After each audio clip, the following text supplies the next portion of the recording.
اليوم تكلم ماكرون على الجزائر، والمبادرة اللي دارتها الجزائر تبقى في التاريخ للأبد. باش تكونوا على بالكم، شوفوا واش هضر وقال باللي رانا ندعموا قرار الجزائر في الأمم المتحدة بوقف النار ضد خاوتنا في فلسطين.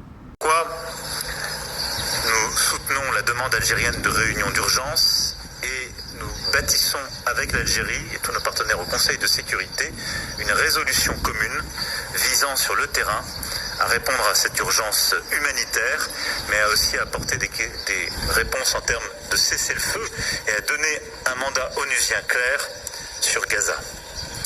La sortie plus largement, et c'est le dernier point important de la réponse que nous apportons depuis le premier jour. ما كان حتى دولة وقفت مع فلسطين كما وقفت الجزائر مع فلسطين.